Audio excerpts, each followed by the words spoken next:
up, everyone? It's your girl, Mary Love. I am live at the Lrtn Festival this year, host or co-host. And I just want to shout out Lrtn. I want to say thank you for the wonderful work you do within the community. The only media outlet in Liberia that we checking for. Mwah. Good evening, wherever you're watching us from. My name is Derek Yale, and this is the Liberia Radio and Television Network. And we bring to you another episode of the Horizon. On the Horizon, we have for you a critical analysis, some good conversations on political events as they happen. And I can promise you today we have a very, very, very good show for you. As I'm sure you have been, if you have been following politics, there are really hot news, and our panelists are waiting to discuss these things as they happen. Let me give you a breakdown of some of the things we will be discussing. As you may know, sometimes last week, the U.S. Department of released a 2022 investment climate statement, where they make assessment on the investment situation in Liberia. And some highlights of that document is that Liberia has laws against economic sabotage, mismanagement of funds, bribery, and other corruption-related acts, including conflict of interest. However, that statement reads that Liberia suffers from corruption in both the public and private sector. Just following that release, the U.S. Treasury Department will release a statement sanctioning some key officials in the WIA administration, including his personal office staff, in person of Honorable Natanda McGill. In response to the sanction list, the U.S. ambassador to Liberia, Mr. Michael McCarthy, had the following to say. He says that these individuals have consistently advanced corruption within Liberia to the detriment of Liberia and all Liberians. And he also urged them to seize the day. And following these discussions, we will have our central team that we brand as the way forward, and where we will provide our opinion on what can be done about the problem that Liberia is faced with right now. It is my pleasure to introduce that topic to you as your host. The way forward for Liberia, as you and myself do know, that Liberia right now, unfortunately, is one of the poorest countries on the continent of Africa, and as well as the rest of the world. And also, we are doing very poorly in education. We're doing very poorly in the security sector, and you can go ahead and name other sectors that we are doing extremely poorly in. That is the fact about Liberia. However, despite all of these things, there's still a way that Liberia can come out of that. There's still a solution to Liberia's problem. So we, as Liberians, are very passionate about change, will not give up just by the current condition of our country. And one way we can start to do that is to first recognize that we do have that problem. Because somewhere I once read, it says that the first step in solving any problem is realizing that you do have one. So the first things we need to do is to recognize that we do have that problem. And the second step is to recognize areas in which we recognize areas that we can admit that we do have a problem in. And one of that areas is that we do need experts in a lot of different sectors in Liberia. You talk about security, we need experts in the security sector, we need experts in the healthcare sectors, we need experts in the education sector. So if we get those experts, we have to be open-minded to putting the right people in the right position. And by right people, I mean competent people that will hold those positions, people that are very patriotic, people that are very fair, people that are willing to push the agenda to move the country forward.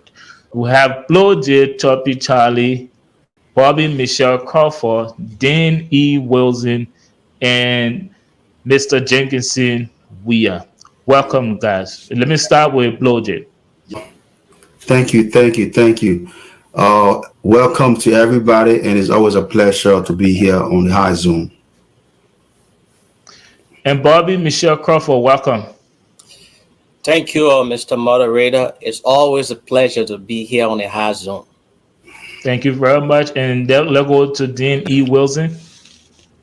Thank you, Mr. Moderator. It's a pleasure to be back. It's always an opportunity to talk about our one country, Liberia. Thank you so much for having me. All right, and let's go to Jenkinson, Mr. Jenkinson Weir. Okay, I want to make the correction. It's Jawinkin. Jawinkin, I'm sorry. I'm so sorry. Okay. Yeah. I'm sorry. All right. All right. It's an opportunity to be part of the High Zone. All right. Thank you so much, Mr. Weir. As you guys listen to the opening round, I introduced the topic and I introduced the 2022 investment climate statement, and also I introduced the recent sanctions list, that of Nathaniel McGill, Serena Seaford, and Bill Puewe. If you guys can open up, give us an overview on what do you think about these current events. Let's start with Mr. Wilson.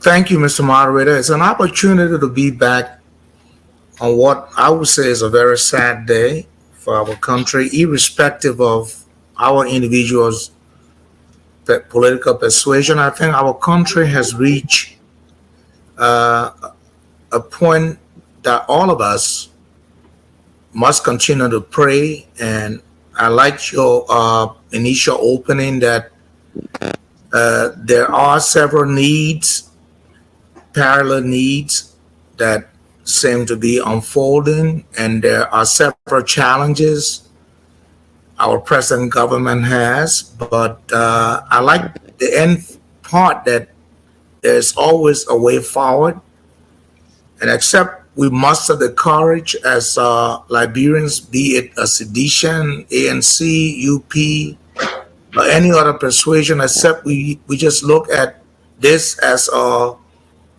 an opportunity to sit, think, and try to help find a way out of the situation we're in. I think if we don't do that as Liberians, we will be doing a disservice to our country. But this is a difficult period, and I pray God's blessings, and I pray that what seems to be a wake-up call can energize all of us. Let's go to Mr. Weir for your opening comments on the recent sanctions that were posed on highly ranking officials in the Weir administration. Mr. Weir. Okay, thank you. I think the way I look at Liberia as a whole is that from the first presidency of Joseph Jenkins Roberts to George Weah, Liberians have been complaining about suffering and disappointment. And the action we have been taking as Liberians is to change leadership rather than focusing on the structure itself. So my opinion is the problem we have in Liberia, no matter who gets in power, if we are not willing to change the structure, which is the problem, even Jesus Christ cannot change the problem in Liberia unless we are willing to follow the rules of law as outlined by the constitution of the country. Nobody should be above the law. Everybody should be held accountable if they go wrong. We should allow people to have voice at the table. That's my opinion.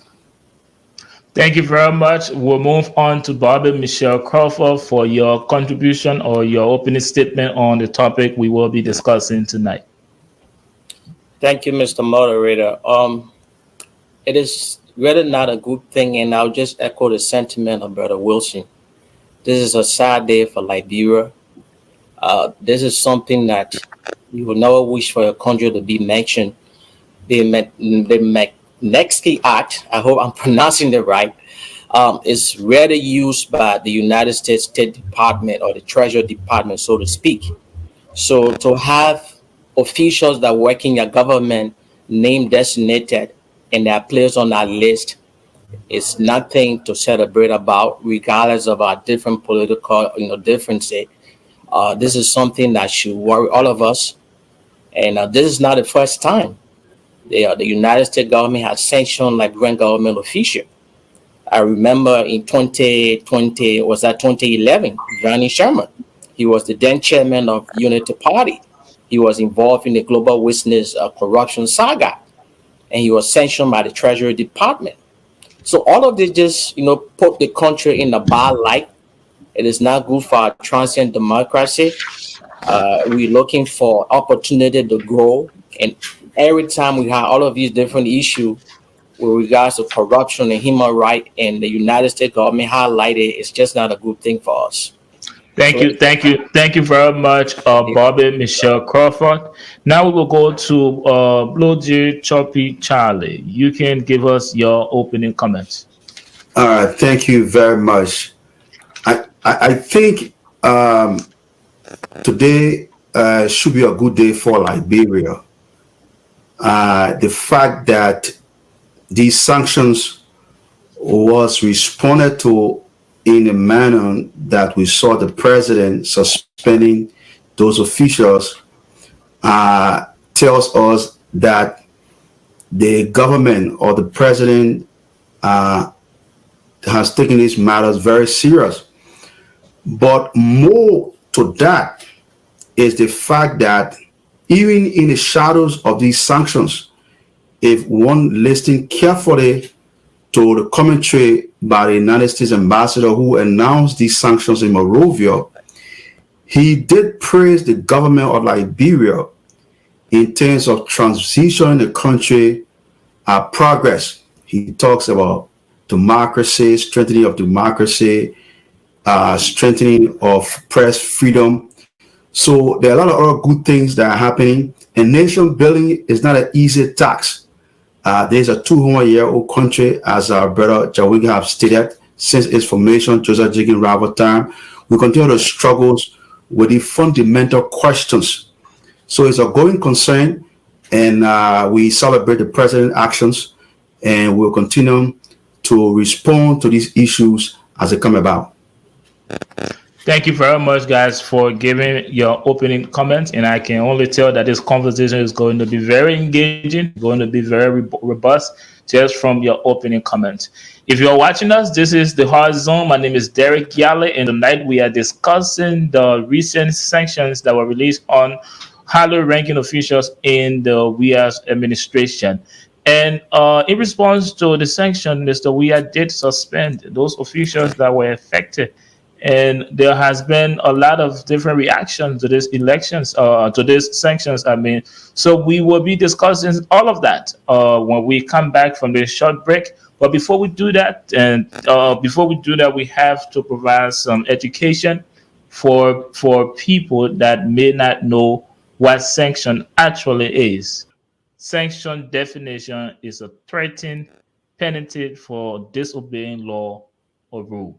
And this sanction is a targeted sanction. And so people may not understand what that means. Targeted sanctions are, as is also called, smart sanctions, are intended directly to those that are affected, to those individuals that are affected. So if John Brown or Mary was put or was designated for targeted sanction, is going to affect him or her, and those people that choose to affiliate with them to help them to get rid of the penalty of the targeted sanctions. So I just wanted to provide that education for those that may not know it. So guys, this is the Lrtn Hard Zone. My name is Derek Yale, and when we come back, we will bring you a special interview from the Liberia Association in the Pennsylvania elections. We'll see you later. What's up? My name is Rafina Tuan Bracewell. I'm here today with Lrtn. We are on Wooden Avenue in the Chase African American grocery store. We have fufu powder, we have palm butter, we have cassava leaves. We even have butter here like creams and soap. We have wigs for the hair. So, come down and join us. We're going to meet all your house food and kitchen needs.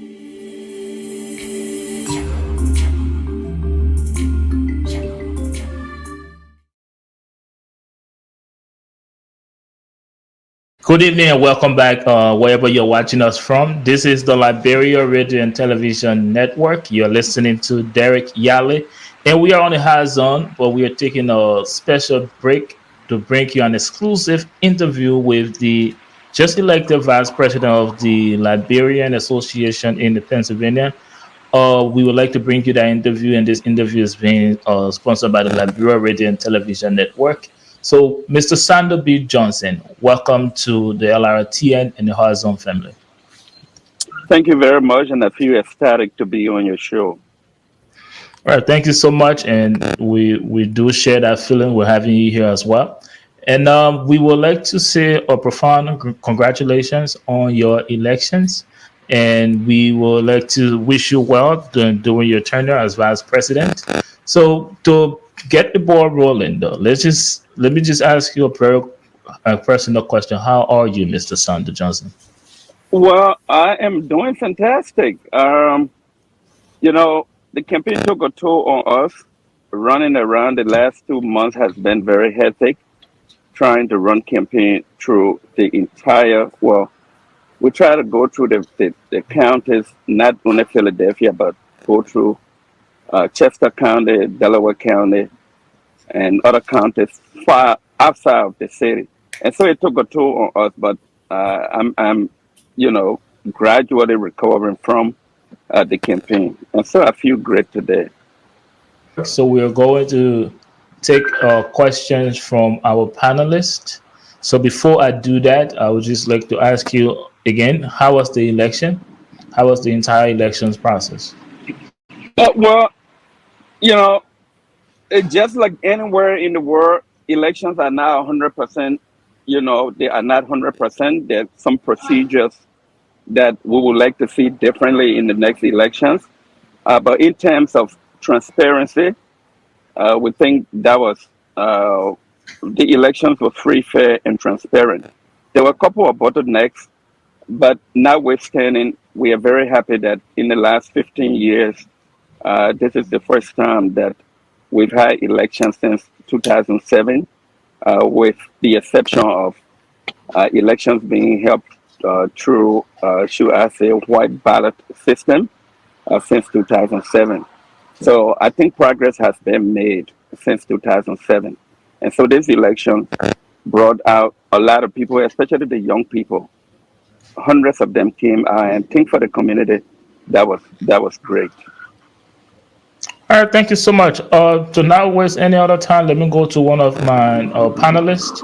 I would like to start with you, Mr. Bobby Michelle Crawford. What is your question to the guest? Congratulations, Mr. Johnson. Thank you. This was a historical election, and you guys emerged victorious, man. Congratulations. We did. Thank you. I like your background, man. Yeah, but right. Real quickly, I think it was out 2 months ago. Right. I was in the Philly area. Unfortunately I went to bury one of my nephews. He was a victim of gun violence. Right. And I live here in Texas, but I frequent the East Coast. I'm always in the Philly area, right? I have relatives and friends in Philly. And gun violence seems to be one of the problems, that is, pervasive, and it affects the Liberian community as a whole. I understand this is a new administration. You have a bucket list. There are a lot of items that you want to take care of to address the need of the community. Right. Specifically, what will Osando Johnson administration do with regards to gun violence as it affects the Liberian community? All right. Well, first off, uh, let me give you let me just give you a quick background of who I am in terms of my profession. All right. So uh, I work as a consultant now. Prior to that, I worked into mental health for the last almost 25 years. One of your panelists is my mentor. We worked together for many years. And besides, I am a father. I have 3 kids.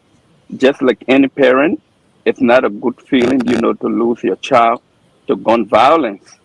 And so if you take a look, I'm sorry that we did not share our platform, but if you had the opportunity to go through our platform is straightforward. One of the things we talk about inclusiveness.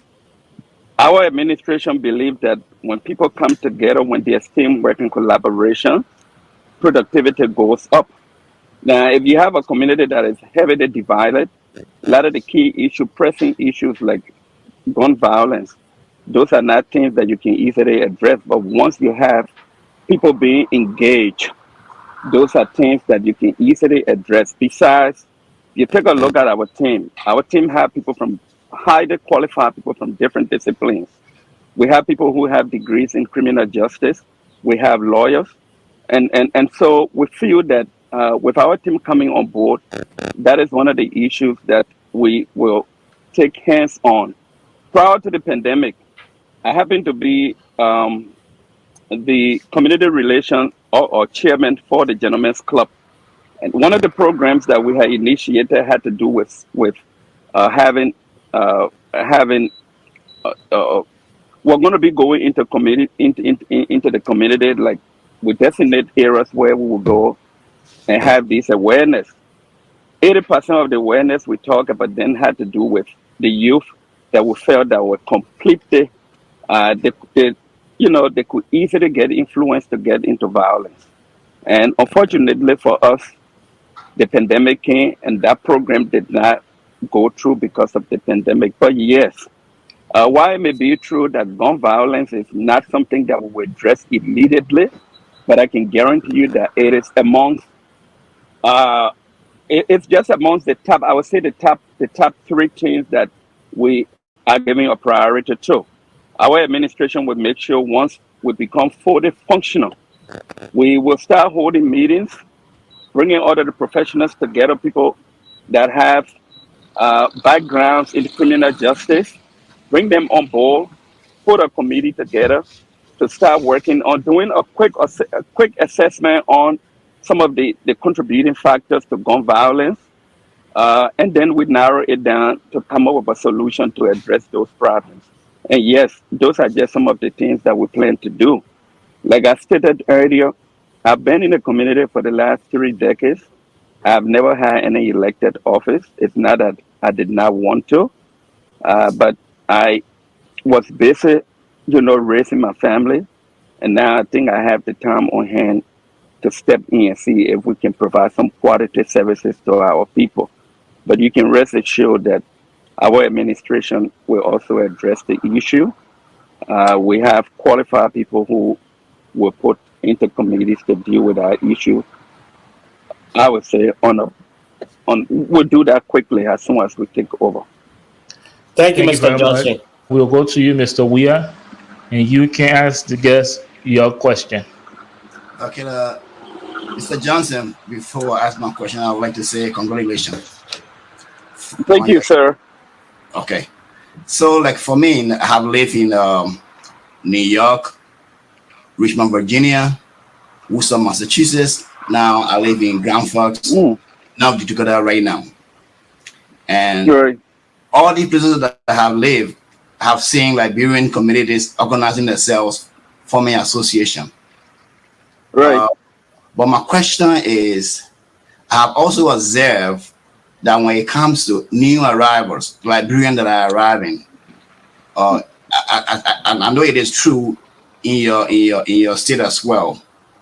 what is the insurance that you have your administration? Like, because there's a lot of people work involved to integrate into the society.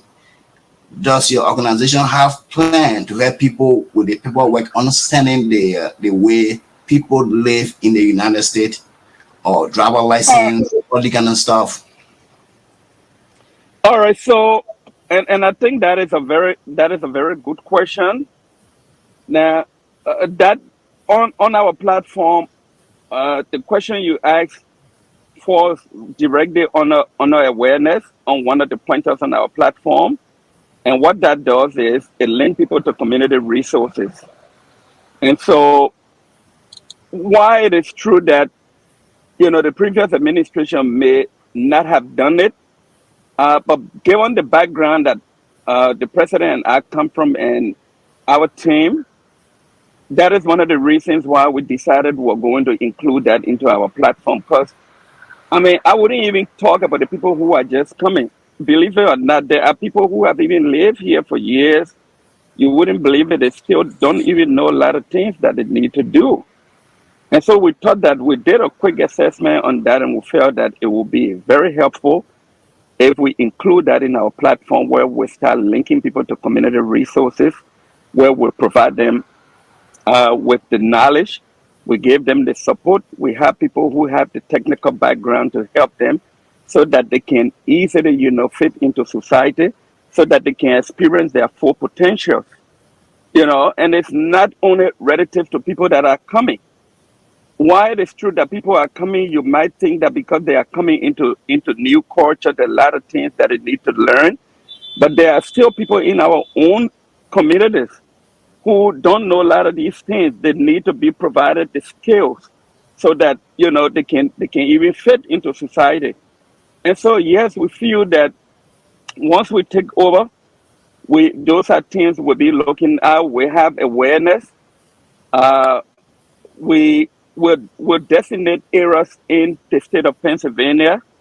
Matter of fact, we do not want the Liberian Association to be heavily focused in Southwest Philadelphia. We want to go through the length and breadth of the state. We want to spread out so that we get to know some of the things that are going on. We want to hold seminars. Believe me, there are so many professionals on our team. And when it comes to social work, when it comes to just a lot of the things that will link people to community resources, to make sure that we move the community forward. We are right now, we are putting a team together immediately once we hit the ground and running. We want to start working on a community center. Now, if you have a community center, I would not even address the community center, but if you have an office, we have an office space that has not been functional for years. We are looking at the possibility of getting that up and running. And so that at least we have people who will volunteer, who, will address some of these issues that you just spoke of. But yes, those are things that we'll be looking at. We'll go to Mr. Wilson. Thank you, Mr. Moderator. Sandro, I'm very elated to meet you. How are you, sir? I'm doing well, and it's good to see you too, since Saturday. I'm elated, but let me just get right down to a concern that has been in the community. We are fortunate to have the leadership of LAP and EULA from the Philadelphia area. So, we've been in here in a divided community for 20 some years. The recent optics with the government of Liberia through its suspended presidential affairs minister attending the EULA program and actually donating, or in fact pledging $300,000 has been very unsettling to many of us in the community. I don't intend to put you on the spot this evening, but we've had a divided EULA, Right. a very muted EULA, and Philadelphia has always been a hot spot. You will agree with me, since I was sojourned 20 years ago, when there was a split between Kesselly and the Ben Roberts wings of our association. Now is the first time we've had a new day. I want to pointedly ask you, without putting you on the spot, with your board or with your president-elect, how would you be different in terms of speaking for the voiceless, in terms of filling out the void that we felt as ULAP members or LAP members? Are you going to follow the same trend with EULA, or is there anything different we can expect from a progressive lap, which we've always fought for? And again, don't speak on behalf of your association or EULA, but I just wanted to hear from you to let us know your personal inclination or your personal goal as a person and what you will bring to the newly elected government. What will make it any different? All right. So, Mr. Wilson, let me thank you very much for the question asked. And I think one of the reasons I believe why we were elected strictly on the basis of having a change in the community. And that was very reflective of the manner in which people voted. And if you had to take an exit poll, and I know I've seen you quite a few times, you were holding discussions with people trying to get their views, you will have noticed that I would say 75 or 80% of the people that voted, they wanted change. And some of the change they talk about, they needed new people. And so you look at it from a leadership standpoint, change, it depends on how people define change. Some people look at change on an incremental level. Some people look at change that they want something to happen immediately. But some of us came into this because we felt that we wanted to do something differently. We do not want to be on the same trajectory like the past administrations. And so, you know, we speak harder, we talk about integrity on our platform. One of the reasons we stress integrity, those are just key components of leadership. If you don't have integrity, you just cannot be a leader. And we felt that coming into the community, we just couldn't do the very things people did in the past, because I think from my background, something that is done repeatedly and you want a different result is insanity. And so we wanted to bring something new. And some of the things that we decided to bring new is inclusiveness. And you will agree with me that our community, the folks have not been really engaged in terms of politics. People have been sitting on the fence. And so we thought that coming in, we want to be very engaging. And not only engaging, but getting people to feel that they are a part of the community, that their voices will be heard, that they can participate, they can help to shift public opinion with their participation.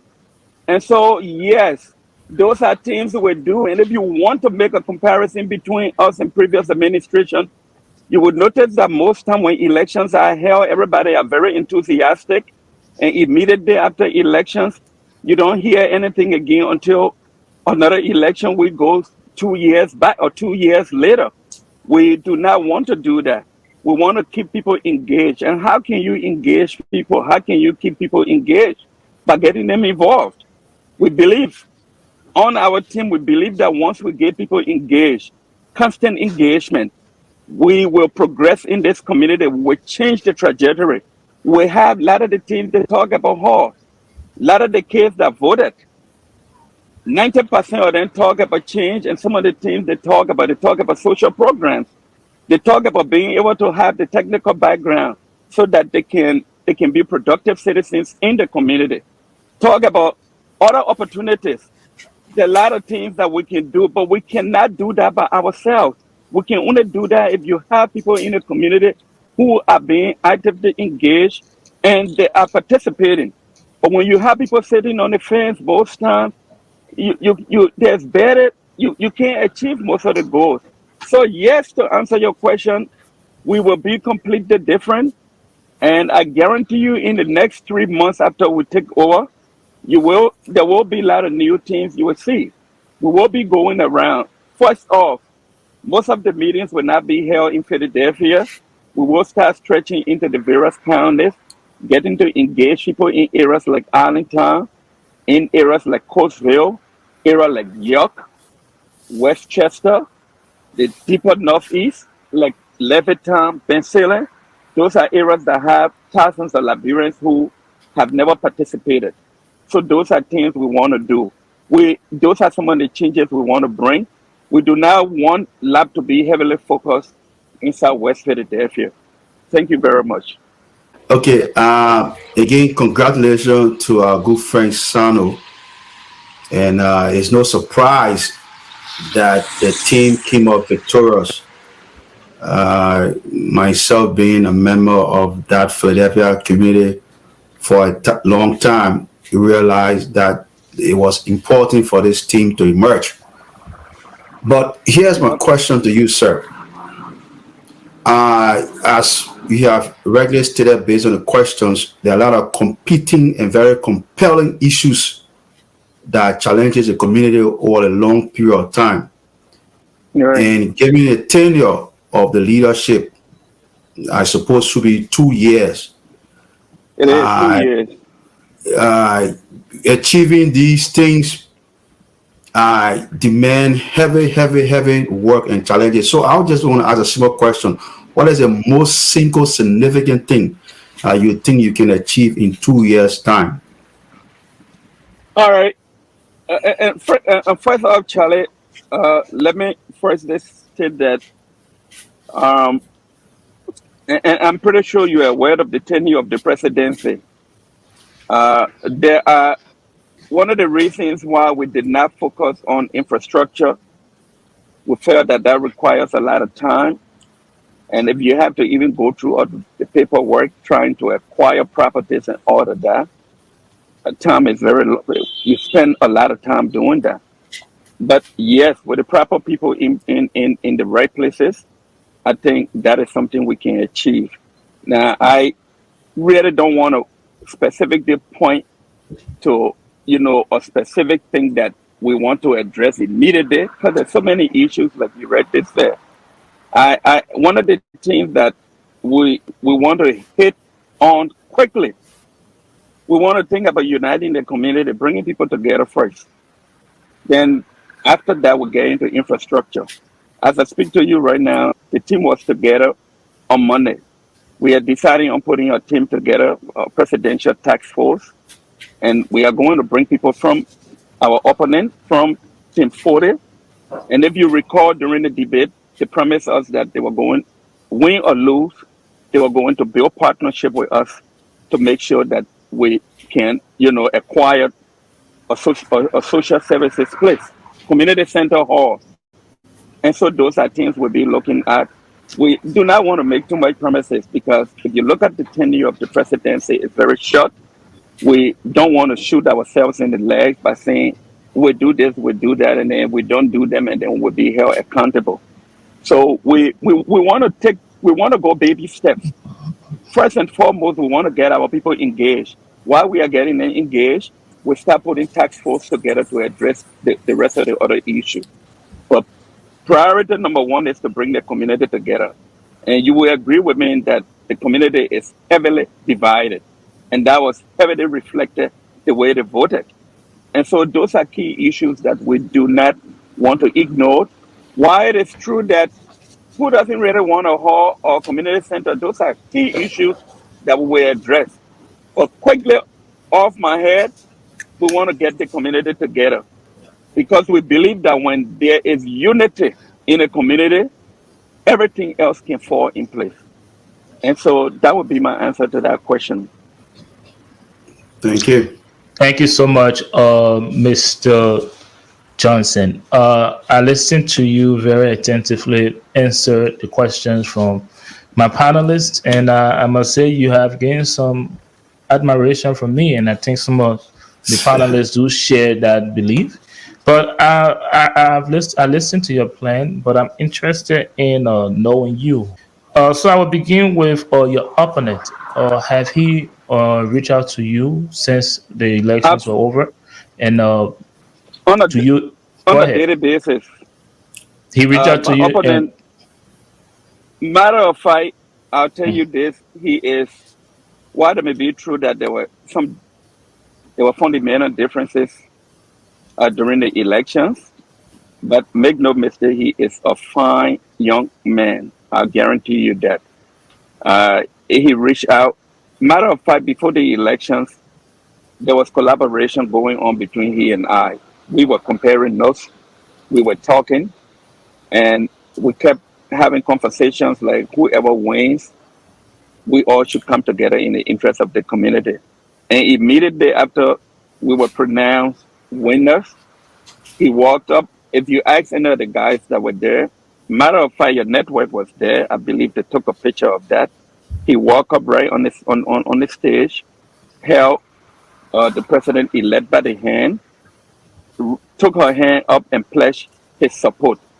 That besides the point, since Saturday, we've talked at least about 5 or 6 times. We've talked. We talk even today. And so, yes, he is on board. He is going to work with us on a lot of the issues that he ran on. We brought him on board. And let me ask you my second question. Right. How do you intend to use your opponent in your plan to fight the disunity that is in the community? And also, what do you think was the difference between you and him that made the people to elect you instead of him? All right. So, Election. all right. So let me just be very blunt. We ran a campaign on where we stressed about the experience. They had the energy. But I think one of the reasons why we won the elections, we had a better strategy than them. We had a winning strategy. And so I think that was the only thing that was lacking. But they did extremely well, especially for the first time. We talk about the experience. And if you look at the team, I have 2 master's degree. I did 2 years doctoral work in organization development and higher leadership administration. My president, our president-elect, she is a nurse and also have a degree in health management. The team, I wouldn't even talk about master's degree. Almost the board, the people we brought on, majority of them have 2 master's degree. They have experience. And so we believe that with that kind of experience, we can get a lot of things done. And I believe that was one of the reasons why they voted for us, because they felt that we had the experience. We had the records also we had the educational background, and we had the practical experience. Before I decided to run for this position, I served in the community as board co-chairman for the Pennsylvania Old Timers Sports Association. I served as president for the Birmingham County Association PA chapter for 10 years.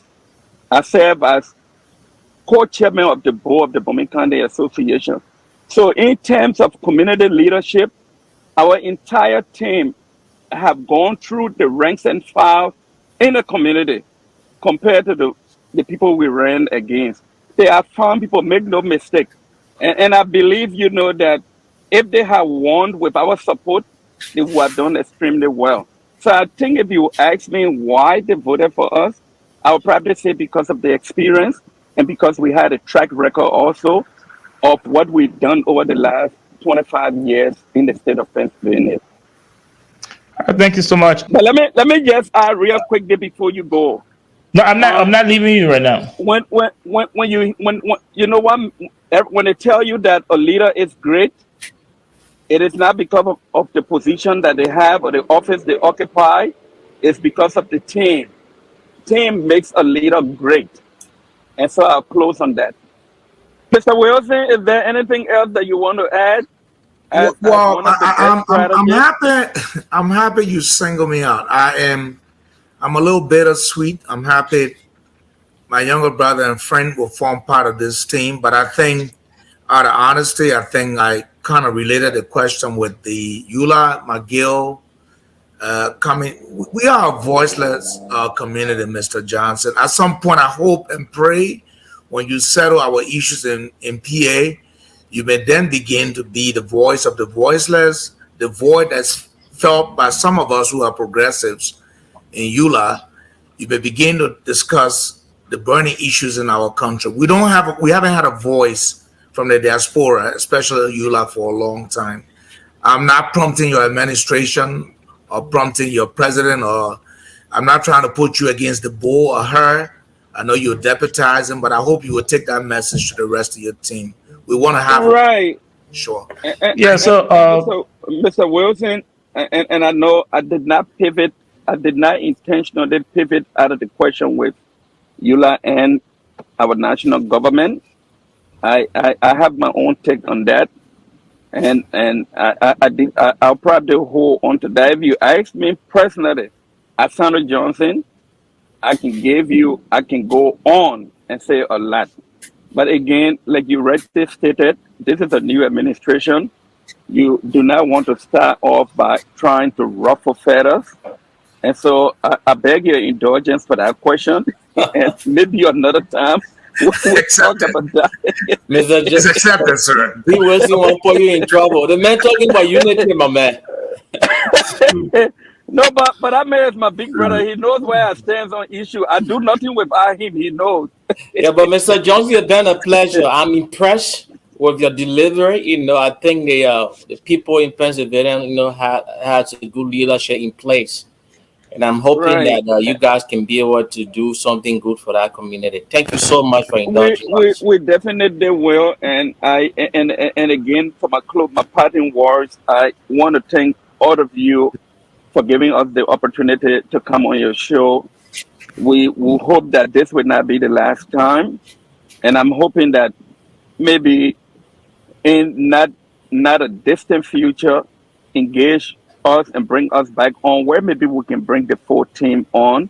We have a month to take over. I believe by the 13th of September, the formal program will go on and we will be operating. And if you want to bring us on, please do. We'll make ourselves available anytime. You gave us the opportunity to come on your show. I want to thank all of you. And we hope that this will not be the last time. And thank you again. On behalf of our leadership, we want to express our profound gratitude for having us on tonight. oh, thank you so much. Before I let you leave, though, do you have any relations to Senator Sandra Johnson? You don't have I to know answer. him, but we're not related, but I know him very So well. all the people from Birmingham got Johnson Okay. in. All right, but anyways, Mr. Crawford. But I got a man too Hey, now. I'm curious. I have to ask. My brother was the late Momo Johnson, who was the deputy immigration director, I believe, for Mm. for what is it for not for administration for operations. But he died in 2010. He was a very good friend to Mr. Wilson. Right. My condolence. But Right. anyways, thank you so much. Thank you so much for. So I can put my I can put my roof back on. We're talking in the back. Okay. But thank you so much for joining us, though. And on behalf of myself Right. and the network and my panelists, we wish you well, and we Right. are And with you. thank We you too support for you in everything Prince. that you do, and we know that. Sandra, drive safely, please. We need Thank you Right. very And much, thanks, man. quick bit. Let me just say thanks to Prince, who has done well in carrying on the coverage for your network. He is a hard-working guy. So thank you so much for him. All right, thank you so much. And now we will try to get back to the hard zone. Before doing that, we'll take a very brief break, and we will see you. My name is Martha Tomley, owner of Matisia Natural Hair Salon, located on 4405 Chestnut Street.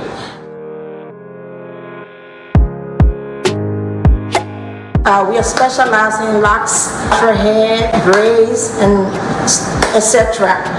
Call us for all your natural hair needs. You can reach out at 267-703-2330. If you have pictures or videos you want to send us, you can send it to 267-224-0693.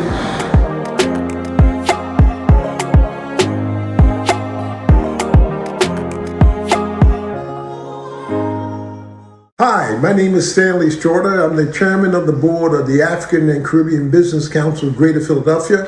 I'm also the former chairman of the Mayor's Commission on African and Caribbean Immigrant Affairs. We wish Lrtn the best of luck and look forward to continuing to engage you in the organization and our education, outreach, and initiatives to support the African and Caribbean immigrant community in Greater Philadelphia. Welcome back, ladies and gentlemen, wherever you're watching us from. My name is Derek Yale, and you're watching the Hard Zone on the Liberia Radio and Television Network. The Hard Zone features panelists who brings a different spin, a different approach to Liberia politics, and we are here to provide analysis, factual information, of balanced and fair positions and opinions on our own political perspectives. Now, the biggest news in Liberia, as you all may know it, is the sanctioning of highly ranking officials in the WIA's government. And if you can remember this statement from the U.S. ambassador to Liberia, to not let this opportunity slip by and allow the system to return to status quo. It is my hope that Liberians do not view these sanctions as punishment for the country, but rather view them for what they are, an opportunity to chart a new course. The sanctioning of highly ranking officials in the WIA's government had gotten reactions from a lot of different people of different beliefs and backgrounds, including political pundits, including propagandists, as well as Liberians in the diaspora. Everyone is concerned as to what the sanctions will mean for them, what it will mean for the country, what it will mean for everyday life, what it will mean for the current administration, as well as the opposition community as well. And here on the Hard Zone, we are bringing you tonight our panelists to give you their positions, their reactions, and their commentary on the sanctionings of highly ranking officials in the WIA's government. And those individuals are Nathaniel McGill, Serena Cephas, and Bill Twawe. So let's begin with our panelists. Welcome to this part of the show. Let me start with Mr. Weir. The sanctioning of highly ranking official in the WIA's government. What is your initial reaction? Okay, I was not surprised because of what is going on in Liberia. But what I want to focus on is the solution. Our political will is weak in Liberia. Our institutions are dysfunctional and corrupt.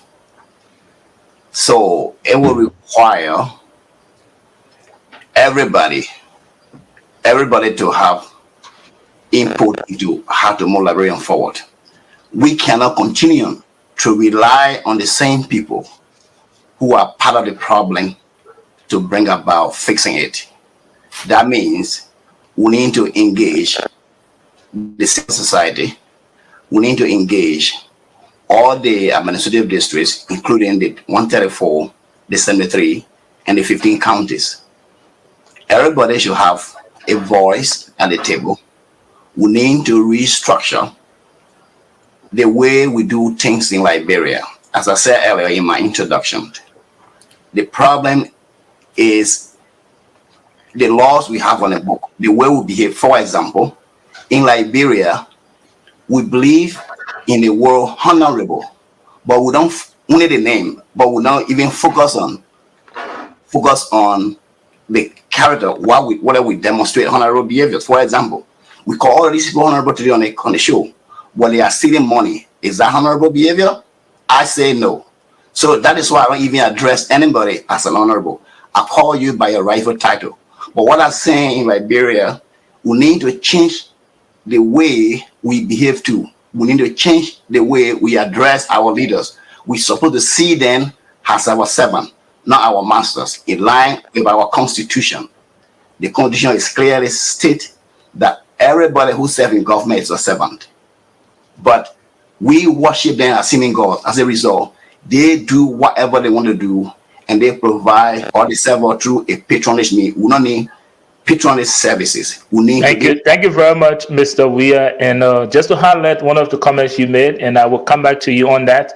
I was not surprised. So Mr. Weir was not surprised on the sanctioning of highly ranking officials in the WIA's government, including Nathaniel McGill. Let's go to Mr. Crawford. What is your reaction to the sanctioning? Thank you so much, Derek. What is lost in transition here?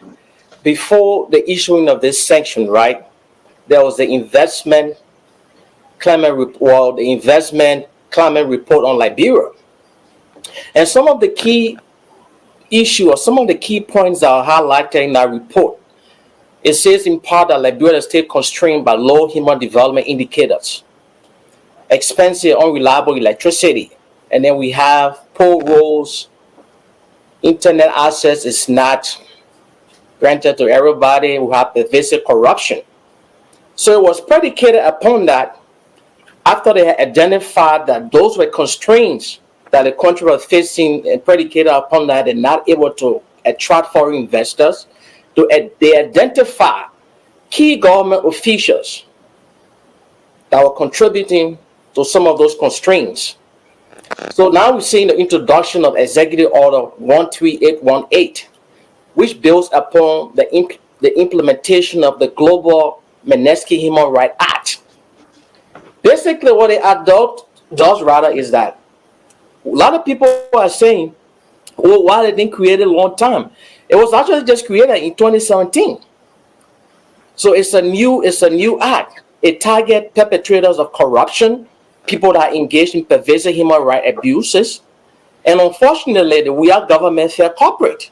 They identify key individuals that are part and parcel of the government. Nathaniel McGill, what's his name? Serena Seafoss, and Tawale, the guy who managed the port.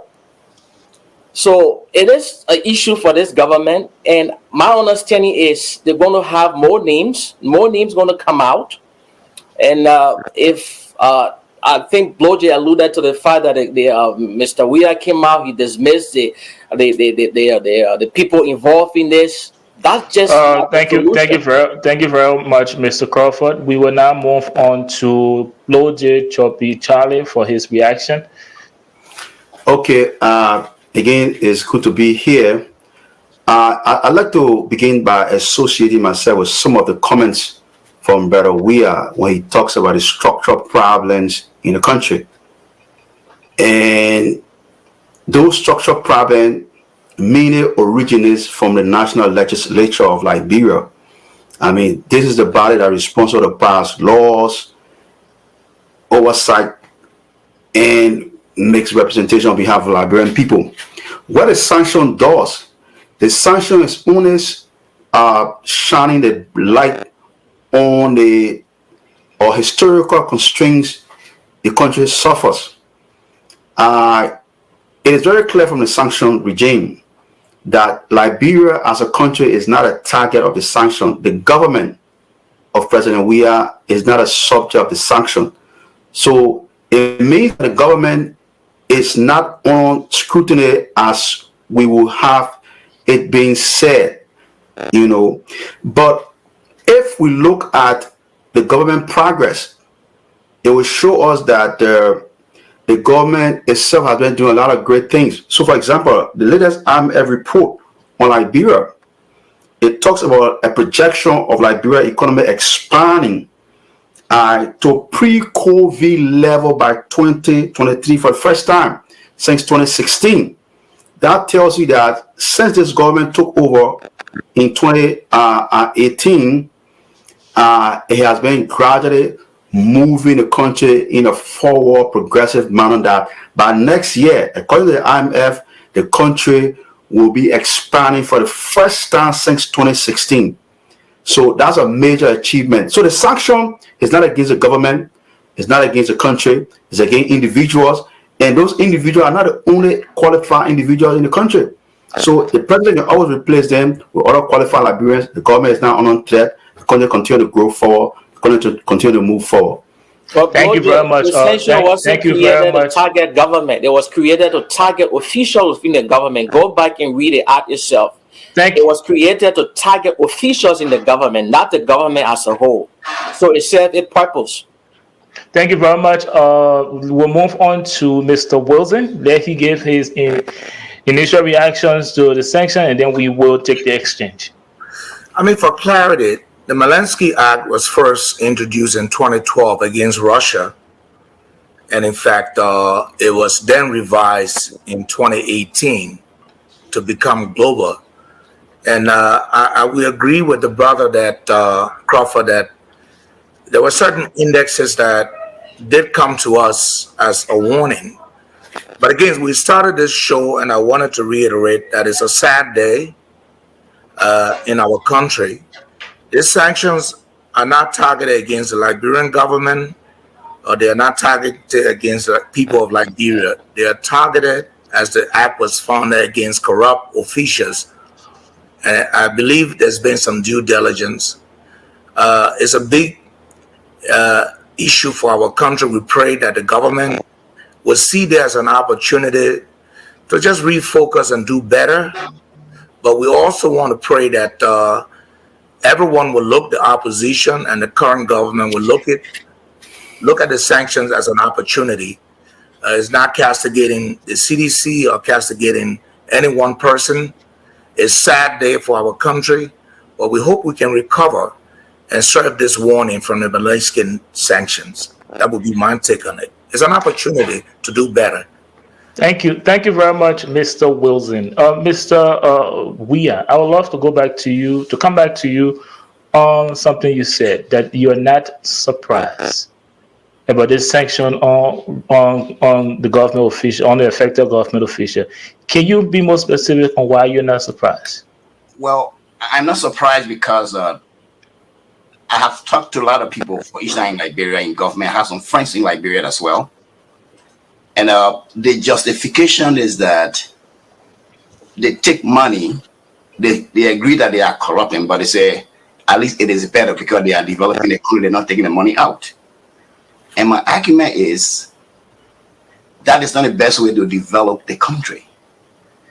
Because we have people in power before that were doing the same thing. When they left power, they are unable to maintain these so-called homes they built. People are not in power.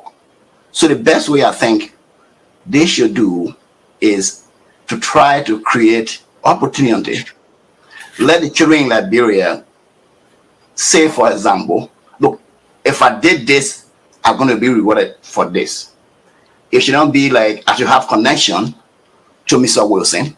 I should have connection to Mr. Crawford. I should have connection to Blue Jay before I can get something done. But there should be something for people to fight for. The government, for example, I understand that the Congress has scholarship for each of them. There should be an institution where every child can apply for that, and they should be qualified based on what they can do in the school system. So there should be institution. Let me hold you there for a second. Now, you mentioned that you're not surprised, which I like the clarity that you provided on that. Now, the individuals that were affected, those 3 individuals, and again, we must say that this is sanctions on corruption. It is alleged, so there has to be some form of investigation carried out. Now, do you think these individuals, it was very clear that they deserve to be sanctioned on the grounds of corruption? Can you vividly say that these individuals are corrupt individuals? Yes. Okay, thank you very much. We'll move on to Lrtn Choppy Charlie. Yeah, I think. Yeah. Go ahead. Yeah, if we go back to the investment climate report, that report itself spell out the challenges the country faces and the kind of issues that this government inherited. The report is not just speaking about George Weah presidency or the CDC-led government. For example, the report talk about the lack of a sovereign wealth fund for Liberia. So imagine before George Weah became president, Liberia have no sovereign wealth fund. As even Ellen Johnson said, he left $150 million in a reserve. $150 million was just peanuts. Liberian budget annually is $500 million, and you're leaving $150 million. That means the $150 million cannot even service the government budget. So there was no sovereign wealth fund. Liberia did not have even a foreign free zone program. Lrtn, I'm sorry to interrupt you. Now, do you agree or disagree with Mr. Weah that these individuals are definitely corrupt individuals and they deserve to be sanctioned? And if you agree or disagree, explain, tell us why or why not. But I don't have the facts. And so it will not be fair for me to characterize people as corrupt. The fact that the president took an action and I'm sure announced an investigation, which will inform us about the fact of the matter. That's one of the issues that we have to get away from in Liberia. An accusation has to be established based on due process of law. And so for now, I think it was an administrative decision based on information that maybe was provided by the United States government. Those are above our pay grade. Thank you so much. But to say he can't agree or disagree with you because he doesn't have the facts. And I'll go to Mr. Wilson to respond to that. Do you think there are evidence to justify that these individuals are indeed corrupt individuals and deserve to be on sanction list? Well, let's be very informed. Our very first episode on the hard zone, we spoke of the speech by Mr. McGill. We talked about the house that was built. Let's not be remiss that under the three individuals, Mr. Moderator, is clearly defined as to what those charges were. What really led them to being sanctioned. We talk about organizing of McGill by the paramilitary. We talk about Serena Cephas, in money laundering. So there are specific reasons. Apart from the current economic conditions, and I agree with Blow J and even the report that preceded the sanctions, they spell out conditions that really had the country in a state of urgency. But to be in neglect or to be in denial that these individuals were not, in fact, researched, these reports don't just come out, sanctions don't just fall as they did in the Taylor administration and now, just to selectively prosecute people. I think the evidence is clear in the ambassador's statement. The reasons are there. And I think we should be very hesitant not to be in denial. So I would agree that based on the reasons and the press release that yes, they were put on sanctions for those reasons. Thank you very much, Bobby. I would love for you to respond to Mr.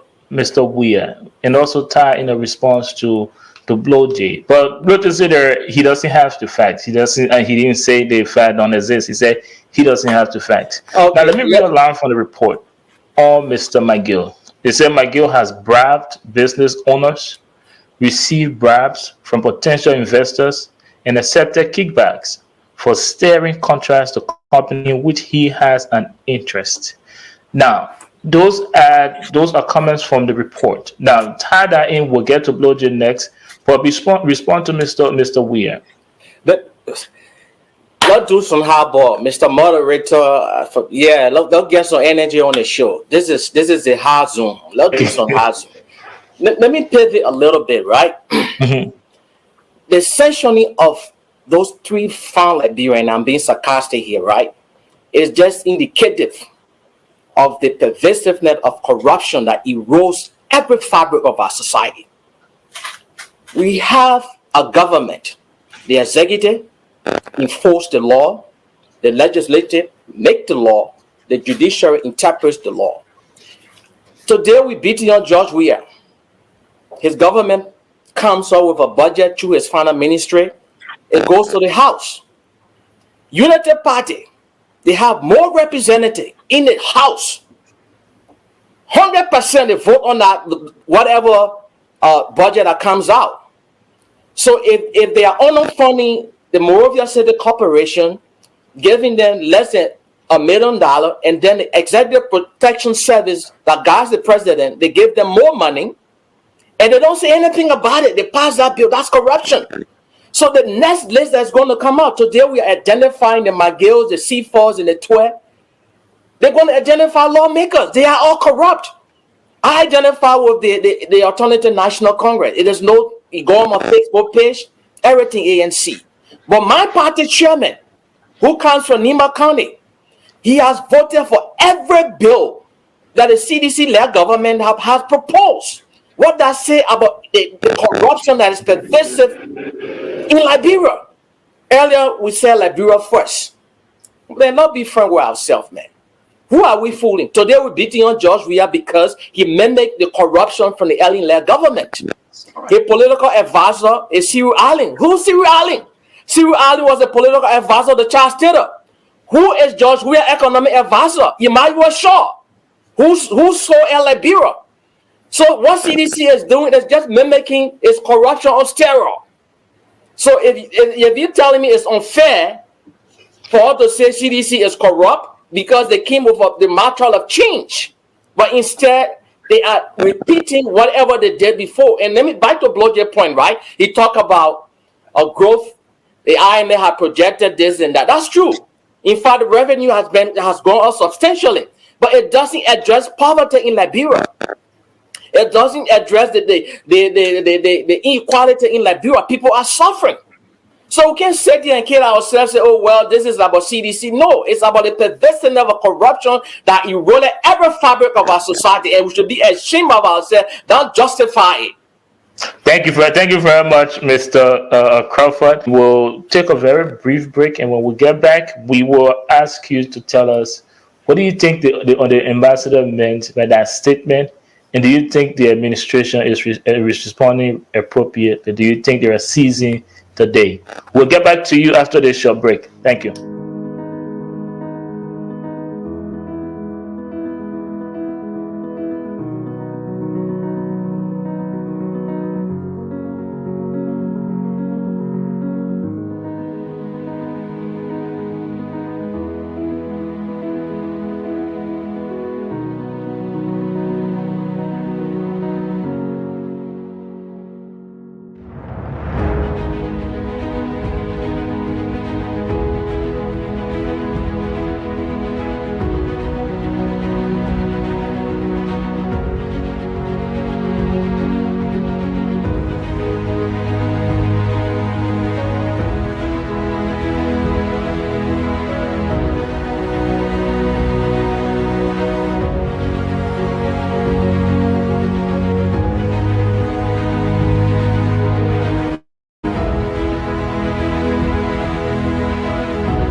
Welcome back. My name is Derek Yale, and this is the Hard Zone, sponsored by the Liberia Radio and Television Network. And we are back to our discussions on the sanctioning of highly ranked officials in the WIA administration, in person of Nathaniel McGill, Serena Cephas, and as well as Bill Twawe. What do you think that statement means, and do you think the current administration is seizing the opportunity? Well, I think the statement that Liberians should wake up, that clarion call, for me personally, it was scary in the sense that some said it was an infringement from another government on a sovereign state. Others felt like it was to wake up citizens, calling them to speak and, address their plight of what's going on. But I think in a positive way, it's not only a wake up or call to action for Liberians. Some say, well, it's a demonstration, it's recipe for disaster. But I want us to remember that there are opportunities here. And a wake up call will mean speak more, you're free to speak. Tell the government what your plight is. Don't sit and let foreign governments or foreign people talk for you. But I wouldn't go far to saying that it's a call for action in an adversarial way or to demonstrate or what have you. They just want Liberians to be awakened, and we should be, because we're going to elections next year. Make your decisions. Read the prints on the wall. Are you okay today than you were before? I think it's a call to action in a positive way to get involved. Wilson, let me go to you, Mr. Weah. Okay. I know your guy, the person that you support. He's been advocating for a lot of things, including good governance. He's been advocating against corruption.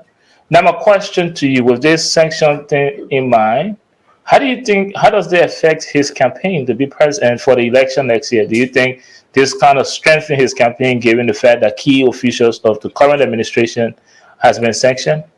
Yes. So to be very honest, with Gonglo, like nobody is going to give excuse, no matter of your position, whether you are minister, whether you are senator, whether you are representative. If you break the law, the police will have the power. The attitude are like, you know who I am? Well, you are working for the Liberian people. So it's not that you know who I am. Everybody will be under the rule of law. As I said earlier,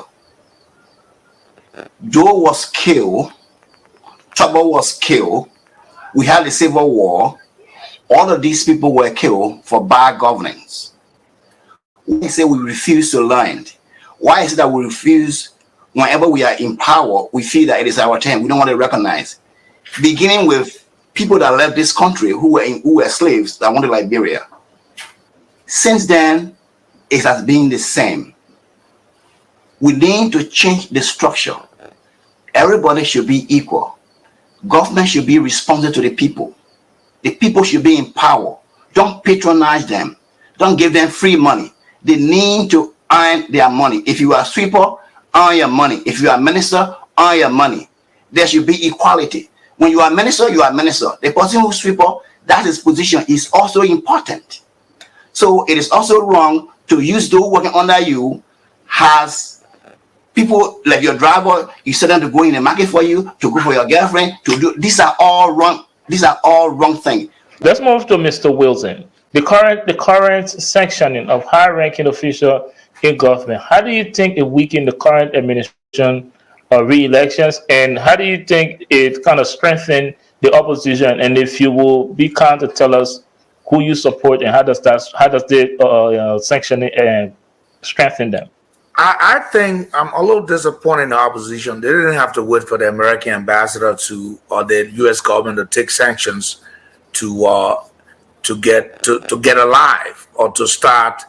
And all I heard today was rubbish in the government, reinforcing the very statement that the U.S. ambassador made. I'm disappointed with that. As to whether the sanction regime weakens the government, yes. I mean, just a week ago, we all felt like the elections were over. McGill was in Bond County. My house is here, and we had the first show, and it was almost like they were on this speed to where it was a landslide. The sanctions regime have really shut things down, and right now, if these guys were up to 80% being elected, the opposition, I think, has been helped by narrowing the gap 50-50.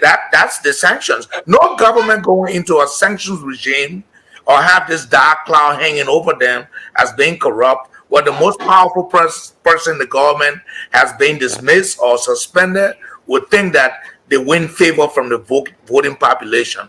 Yes, it has weakened the campaign and slowed down that momentum. It's an opportunity for the opposition to come in, but I think the opposition, just from today, is doing a poor job. They're just re-echoing what the ambassador has said.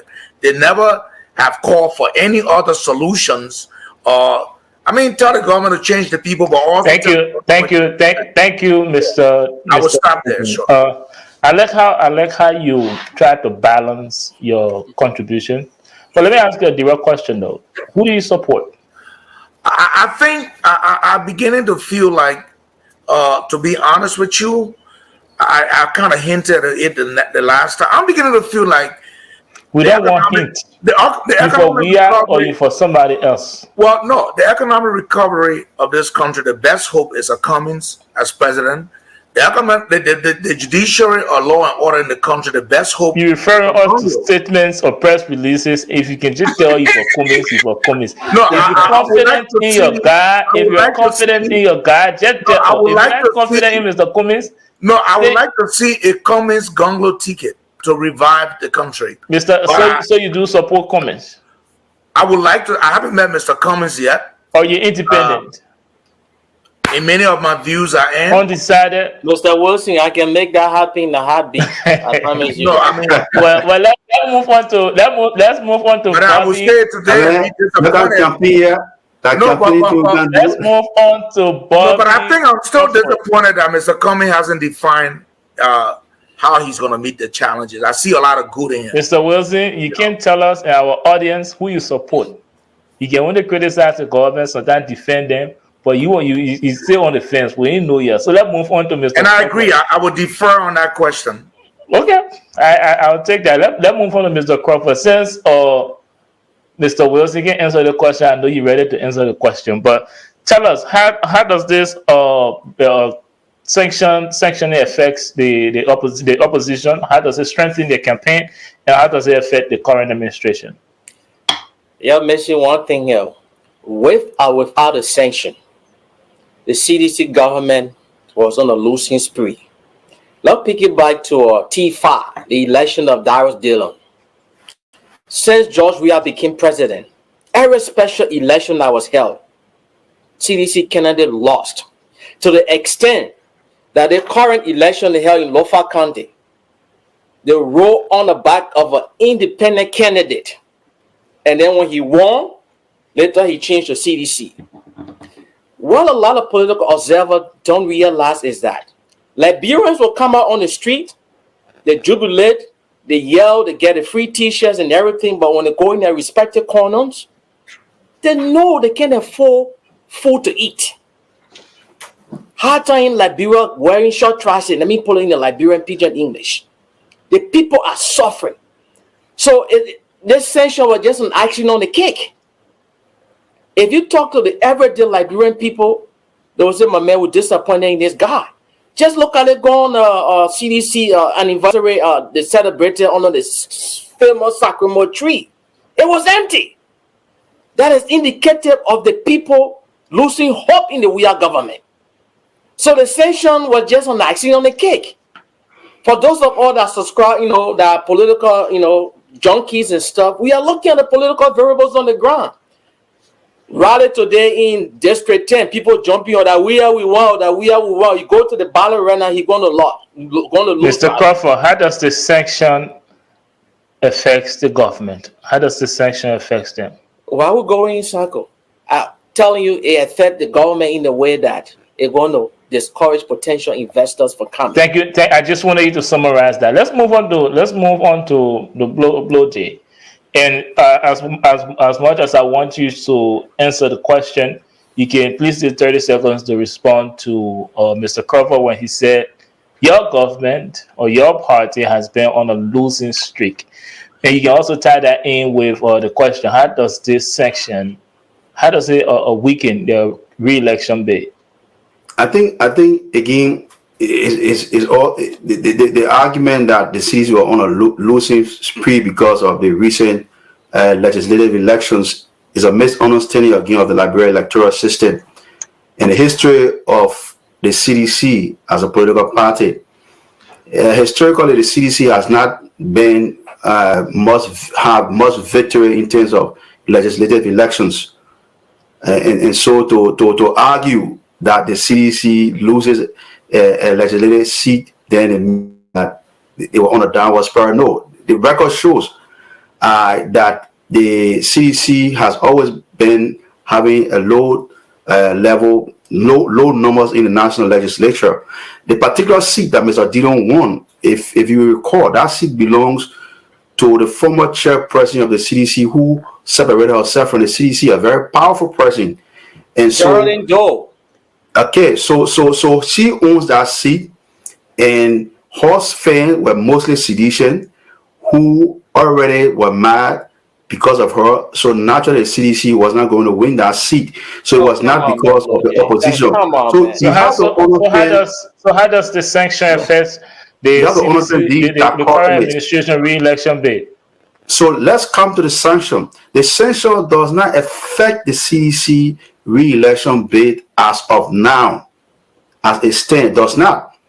But going forward, depending on how the CDC navigate, how the government navigate itself, how we respond to these questions, if the government does not change some strategies and do things a little bit differently, then we'll be able to see that it might have negative consequences on the government. But as of now, the government is still strong. The government is still vibrant. The president is coming to the United States to speak at the General Assembly. The president will be in Washington, D.C. Through the invitation of President Biden. And the government is moving very strong. The economy is moving upward trajectory. Budget has improved. Budget performance in terms of revenue collection has increased than the last government. So a lot of good stuff is going on. A lot of infrastructure, government building, schools, hospital, clinics, roads. A lot of great things happening. Thank you. So government is strong. Thank you very much. I'd like you to respond to that, Mr. Weir. The government is strong. The government is making progress. The sanction does not affect the government. How do you respond to that? Well, what I can say is that majority of Liberian people are not feeling what he's saying. He should go and ask the people in West Point, ask the people in Negro Town, ask the people in the rural areas. Those who even growing food, there is nowhere to carry the food to sell. There is nothing. So really is, I know that people are celebrating when you are in Monrovia. Even in Monrovia, where I go every day, you got more sellers than buyers. Everybody's selling. There is nothing. So I mean, I disagree on that the government is making progress when the people are the one who really suffering. And I want to say something to that. Thank you very much. Mr. Weir is in disagreement with you. The people are not in line with the government progress. But let's go to Mr. Crawford, and then we will come to Mr. Wilson next. Mr. Crawford, how would you react? Do you agree with Flo J that the government is making progress in the section does not affect the government? No.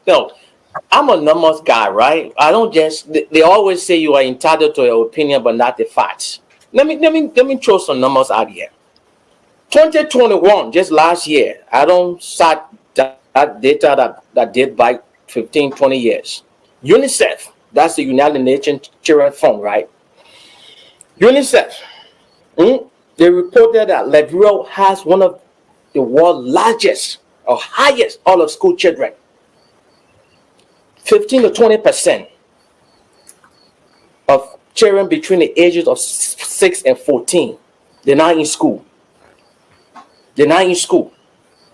That's one of the highest in the world. That's just on education itself. If you drive on the principal streets of Monrovia, You will see the little kids selling on the street. They're supposed to be in school. And why are they not in school? Because there are not enough school buildings in Liberia. And if there are school buildings in Liberia, we don't have enough trained teachers. KRTTR, ZRTTR, those are institutions that were set up that the government is not funding. It is not reflected in the budget. Prior to the war, we used to have pilot projects like IEL, the improved efficiency of learning. That was a private-public partnership that the government gave money to them and then they put some money into it. The government discontinued that. And you telling me today in this day and age that it's all rosy in Liberia, not just education and just testing small. I gave you some numbers. Go play with our numbers. So Liberia is now moving in the right direction. It is regressing. It is reflected in the budget, and it's disingenuous to come on this platform to play hard zone, to lie to the Liberian people that George Weah government is addressing this issue, and I'm offended. Thank you very much. Thank you very much. We'll move on to Mr. Wilson. Let's keep in mind, though, the sanctions are all allegations of corruption. So there has to be an investigation. The sanctions are all allegations. Well, just was we respond to the rosy. So let me go to Mr. Wilson. Keep that in mind. It's an allegation of corruption. They're not saying that they are being sanctioned for corruption. It's an allegation of corruption. Mr. Wilson, do you agree with Flo J that the government is making progress and the sanctioning of high-ranked officials does not affect the government re-election bid? I don't believe it's an allegation of corruption. It's evidenced by what's outlined in the statement. So the 1.5 million by Bill Turwit conniving. Those were the listing of allegations. No, they were not. Allegations. They were facts. They were, in fact, if you notice, a gentleman who was involved in that syndicate fled the country. You know, today Justina Taylor has left the country too. She's here. And the lady who was involved with Bati Yinswa in the murder is here too. The U.S. government just doesn't enlist you. If you read everything on a tour, we continue, it cover paramilitary, it cover bribing government officials, it covers so many, you may say, allegations. Those were all. It's not my word. It was well on the report. Well, I believe they were investigated somewhere in different layers. On a two-way, Serena Cephas, money laundering. But anyone who thinks that, and I'm not being disrespectful to my dear brother and friend, but anyone who thinks that the sanctions that have come out will not affect this government, and I will hasten Chubby Charlie to think that there's a clear path. The general invitation for all 50 heads of state to come, honestly, to be honest with you, December 9th, around there, or whatever they're scheduled for, I give it. They cannot withdraw that. But Mr. Weah, I'll make this prediction, will never sit with Joe Biden in any way before these things are corrected, or in fact, the elections are held under these conditions. Sir, the reason the sanctions were taken were in direct proportion to what Mr. Weah has mentioned and what my dear brother Crawford has mentioned. The Liberian people are in dire straits. There's the plight that our people face, that the 800 million, the budget, all of their needs, going to school, getting up every day, feeding their children, no jobs, 15,000 more students graduating from university without no jobs, direct investment. It's a nightmare. Thank you very much. To this government on hope. I think more people are hopeless today than they were hopeful when they elected Mr. Weah. Thank you very much. Thank you very much, Mr. Wilson. We'll take a very brief break, and when we get back, we will close out on this topic, and we will briefly discuss our central team tonight, the way forward. So we'll see you after the break. Hello, my name is Derek Yale, and I'm going to be on the hard zone that is coming to your television and mobile devices screen very soon. And when I'm in the hard zone, you can expect from me a different approach, a different spin to how we usually process political, economic, and social trends in Liberia. And one fun fact about me, I am very passionate about change. And just like you, I want to see my country doing better. So tune into the Lrtn network and tune into the hard zone to see your boy Derek Yale. And I look forward to seeing you on the hard zone. On the hard zone, there will be no gimmick, no fluff, just real talk on the hard zone. What's up? My name is Lrtn Bracewell. I'm here today with Lrtn, and we are on Woodland Avenue in the Chase African American grocery store. We have fufu powder, we have palm butter, we have cassava leaves, we even have body care like creams and soap, we have wigs for the hair. So, come down and join us. We're gonna meet all your house food and kitchen needs.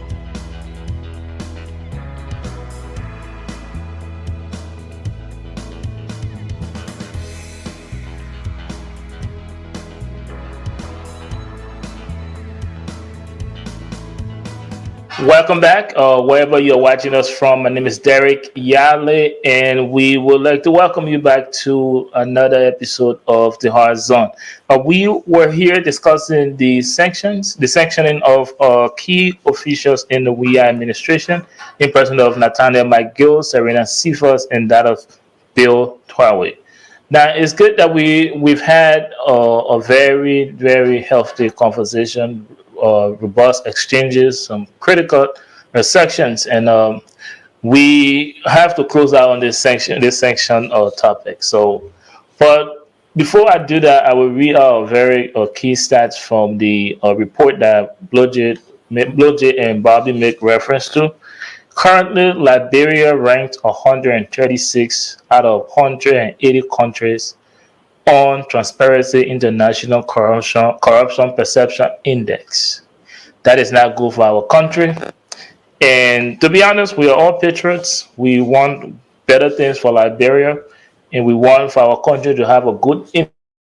Regardless of how you see it, what political dispositions you're from, this is bad for every one of us. For key officials in our government to be on sanction lists on allegations of corruption, it is not a good thing for us. But again, with every problem, there is a solution, and that's where this last question is about. What is the way forward? Our country, key officials of our government has been put on sanction list. What is the way forward? And I will go back to my panelists to tell us the way forward, and you can also use this opportunity to give us your closing. Let's start with Mr. Wilson. Thanks again. It's been a wonderful evening, second episode. Mr. Moderator, I couldn't be more thankful, and to the Lrtn team for having us. A few things that are unsettled, I believe that need to be settled by this president. Are they suspended to be brought back, or are they going to be fired? I think the side on that question is I hope he will have these officials fired. And even if they were to be fired, what would be the next three? Do you fire them as well? The danger in that is our country is at a crossroad where this government could collapse if the proper decisions aren't made. I will encourage Mr. Weah to use this as an opportunity to look at what's before him, and to me, that's the way forward. Now, I've said what he needs to do, be concise, fire these officials, and the way forward is to simply reboot his effort, his government, and to see how best he can recover from what many Liberians think is a nightmare. But I'd like to thank you, Mr. Moderator, and the panel for all of the opportunity and what you've done and what the Lrtn team has done to put Liberia first. And I will end on that note. Thank you very much. Let's move on to Mr. Weah. Okay. Thank you very much for this opportunity again. I want for all Liberians to think about the purpose of Liberia. Liberia was the first country, black country, that was really formed to set an example as to whether blacks were capable to rule themselves. So that's why we have the Law for Liberty Brothers here. That was meant to allow all Liberians to be under the same rule of law, to have opportunity for empowering, for everybody to be in power. So all we need to do as Liberians is to go back and ask ourselves, those who died, Talbot, though the Civil War, was it for nothing? Or are we willing to learn from the mistakes? Are we willing to recognize that the problem in Liberia is caused by ourselves? Our refusal to recognize that we are corrupt. Our refusal to recognize that once we are in power, we feel that we are the law. Unless we all recognize that we are all the same people, we will continue to have the same problem. Thank you very much, Mr. Weir. Now we'll move on to Bobby Michelle Crawford. Give us your closing and tell us what is the way forward. Thank you so much, Derek. You've been a terrific host or moderator. I just want to echo the sentiment expressed by my big brother Wilson. I know I've been on his case all evening. One of the primary responsibility of any government is to ensure that the people are safe. Today we are talking about corruption, but there are a lot of unexplained deaths in Monrovia that has happened under President Weir's leadership. The security sector is severely underfunded. Police officers are not trained. The judicial system is corrupt. And these are things that affect the everyday Liberian people. So the way forward is for us to address some of these things. Today we're talking about corruption, but things that directly affect the lives of the people is not being addressed. And I'm not saying this to badmouth the Weir government or to adopt an opposition posture. But these are things that the government needs to take care of if we are to move forward with any other thing. If the human resources of the country is not cherished and protected, how can we engage in all of those different elements that bring about development? So that's the way forward, be security for me. Thank you very much. Let's move on to Blow J. Give us your closing and tell us what is the way forward. No, thank you very much. Again, this is Hard Zone. The Liberian Constitution, Article 34, on the powers of the Liberian legislature, says that the legislature has the power to provide for the security of the republic and to provide for the common defense. And it went on to enumerate other authority for the national legislature, inclusive of appropriating funds to improve the economy of the country. So we see clearly that the national legislature of Liberia has a very important and serious role to play in the governance of the country. There's an adage that say 1 + 1 will always give you 2. The idea that Liberians, and that's why I do agree with the American ambassador, that Liberians should seize this opportunity. But seizing the opportunity in which directions? So we seize this opportunity in the usual direction, adding always 1 + 1, blaming the executive, blaming the president, and just forgetting about the whole governance structure. I say no. The actual structure of governance in the country comes from the legislature. So I think it's about time that Liberia rise up, go to the legislature, demand changes at the legislature, demand an effective legislature that superintends the president and all other actions in the country so that we can move forward. But on the whole, I think the president's action to suspend those officials are very good, and I encourage the president to be more vigilant and take more stronger actions in keeping with the U.S. government sanctions regime, and also continue the performance in improving the economy as predicted by the IMF.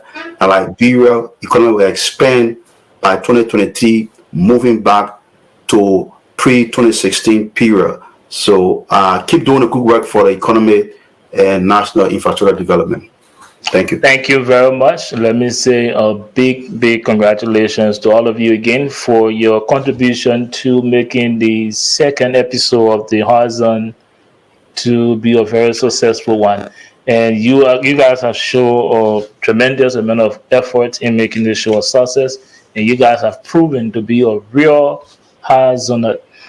And to our audience, we say thank you so much for continuing to follow the Lrtn network and continuing to follow the Horizon. It has been a very fruitful conversation, but this is not the end of it. We have one more, I like to call it a juicy episode of the show. So we will see you guys after the break.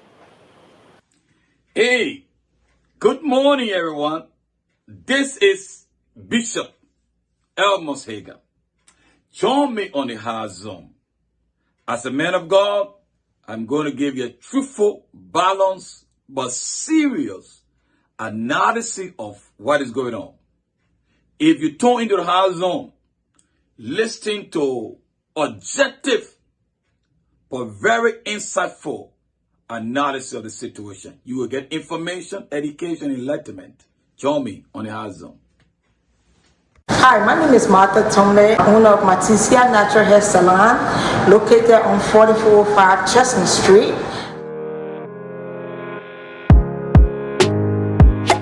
We are specializing in locks, natural hair, braids, and etc. Call us for all your natural hair needs. You can reach out at 267-703-2330. If you have pictures or videos you want to send us, you can send it to 267-224-0693.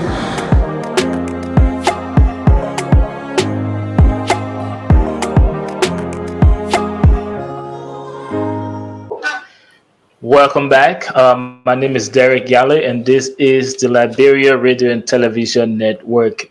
Before we let go of you on this episode of the Horizon, we would like to introduce to you our last segment. Now, I don't know, but I'm sure all of you have seen the latest snap of President Weir, where he appears to be in his office or studio with his headphone and guitar and something that looks like he's about to record another song for the public, or maybe Limpoa or another Bugatti dance or something. But the question that we would like to throw at you is, do you think it's possible to hold a public office? And do you think it's possible to have two occupations, like especially for politicians or people that are in public office? Do you think it's possible to have two occupations? Let me start with Blue Jay. Let me start with you. I don't understand when you said two occupation, but I see it as, the American president plays golf, some of them play basketball, they do different things. So I just think it's a social outlet. I mean, de-stressor. The job of the president is a very tense job. You saw Barack Obama becoming president of America, and he turned gray hair in less time. Liberia presidency, anybody who's a president of any country, everybody burden on your one head. So you definitely need these. Yeah, so I will ask this question to the rest of the other panelists, but just to come back at you, do you think your hobby and your actual job, do you think your hobby can be a distraction to your actual job, the responsibility of your job? Once you get a spare time, you can always do your spare time. You got job hours, you get some time. Everybody has free time. The most workaholic gotta have some spare time. Okay. Once you're not using your job time to do these things, I don't have a problem with that. All right, we'll come back to you, Blue Jay.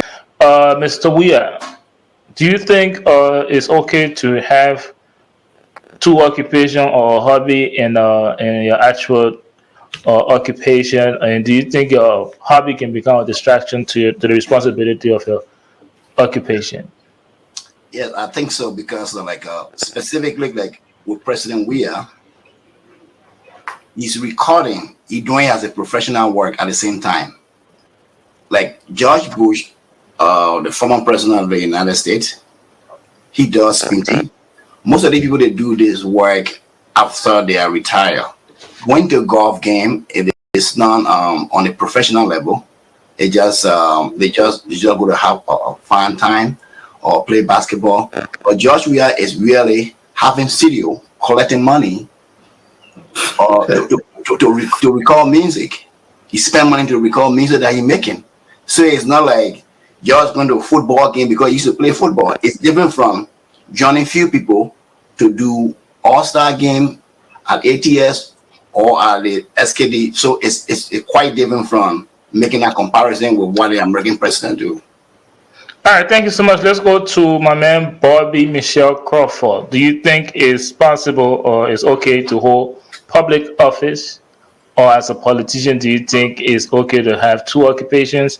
And do you think your hobby can be somehow conflicting to the responsibility of your actual job? Derek, man, why would you ask a question like this? You know, I get it, right? The reason why, let us remember, right? George Weah used to sing even before he became president. And the reason why it has gotten this much attention is because of the playboy nature of the president. Prior to him becoming president, he gained notoriety for partying, and all the different stuff. That's the only reason why it has gained this much of attention. And he approached to governance, the way he governs the country. So whenever they see him in a setting other than not, being the leader he's supposed to be, people will get, they will want to see something and say, what's going on here? This man's a playboy. It just reinforces that. But I don't have a problem with the president making music. That's just a hobby. And the only reason why is, like I said, it's gaining that much of a notoriety is because of the president he is. People perceive him to be playboy. He has Jamaica Resort on a weekend, and this is true stuff. He goes there. He works half hours. He goes there on the weekend, like the way the Chelsea game and whatever Premier League is out. That's where you're gonna find him, play music. So that's how come making that much of a notoriety, because of what he does. But okay, thank you, Bobby. We got your point. You do not have a problem with the president using taxpayer money to record. But how sure it's taxpayer money? George, we gotta take pay too, right? Come on, guys. Take pay with who money? The man is being paid. With who money? Well, he's paid as president. I mean, with who money? With who? Taxpayer money. Thank you. That is Mr. Wilson. He's paid for a job that he's supposed to do. And I don't think this is a question that should have been even brought to the panel, to be honest. Mr. Wilson, let's move on to Mr. Wilson. We got your point. Got your point. If you listen to the question, I was reminded. Mr. Wilson, excuse me. If you listen to the question was whether it's okay for Mr. Weah to have a hobby, or the question was directly to you. Do you think it's okay to have two occupations? Do you think it's okay don't you think that your occupation your hobby can be a distraction to your occupation? That was the question. You choose to reference the president. I'll go to you, Mr. Wilson. I was reminded that this is the hard zone, and there are certain facts that are facts are stubborn. The president's singing and the president's booga dancing, whatever you call it, the optics to that office, in the face of many Liberians who suffer daily without food to eat, many Liberians who cannot get money to get their kids to school, many and thousands of our children, young graduates who don't have jobs. The optics is that it presents as if though it's a mockery. Mr. Wilson, if you can keep it to like 30 seconds, I would appreciate it. I think it's an affront. It's a mockery. It denigrates the office of the presidency of Liberia. All right, I'll give you extra 10 seconds to just answer the last question for us, and it's going to be very brief. What are some hobbies or skills you enjoy, Mr. Wilson? What are some hobbies or skills you enjoy in your spare time?